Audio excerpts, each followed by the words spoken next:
တကြောင်မှာမေစီနိုချင်းညာကောင်းလာအောင်နမေကြီးနေတဲ့ပေါပပပဒရမာစီရီအသစ် Mary and Her 3 Daddy ဇလန်ဟာအပိုင်း6ပိုင်းထိထုတ်ပြီးဖြစ်ပါတယ်။ဒီခေါက်အသစ်ထွက်ရှိလာတဲ့ပေါပပပကြည့်ရှုရမယ့်စီရီရှယ်လီမော်တော့ K-drama ပရိသတ်တွေမျက်မှန်တက်မိပြီးသားမင်းသားဟွန်းဦးနဲ့ All of us are dead ကမင်းသမီးဟာရှွန်းရီတို့ကအဓိကပါဝင်တယောက်ဆောင်ထားကြပါတယ်။ဇလန်အချင်းနဲ့မင်းချက်သေးတဲ့အမိနဲ့အဘဖသူရဲ့လက်အောင်မှာကြီးပင်းခဲ့ရပြီးတကယ်တဲ့အိမ်တော်ဦးစီတာဝန်ကိုပါယူထားရတဲ့ဂမ်မာရီဟာ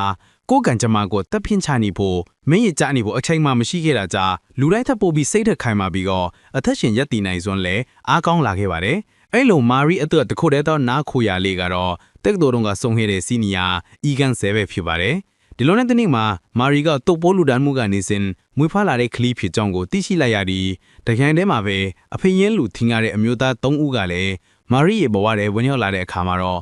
မာရီနဲ့ကန်ဆယ်တို့နှစ်ယောက်ကြားမှာဘလို့ဇလန်လေးတွေဆက်ဖစ်လာမလဲမာရီရဲ့အဖေရင်းကရောဘလို့ဖြစ်မိမလဲဆိုတာကိုမာရီနဲ့အတူဖခင်ရှာပုံတို့ခီးဆက်ရင်အပတ်စဉ်ဆောင်ကြည့်လိုက်ကြစို့နော်ဇကားကိုကြည့်ချင်းရင်တော့ကောင်းမမဟိုင်းခေပေးအောင်နဲ့ကြည့်လို့ရမယ် Telegram link ကိုပို့သွားပေးမှာဖြစ်ပါတယ်Telegram link ကို bio မှာကြည့်လို့ရပါတယ်ကောင်းမမလည်းထည့်ပေးထားပါမယ်ဗျာကြည့်ချင်တဲ့ကားများရှိရင်ကောင်းမမမှန်ခဲ့ပေးပါဗျာ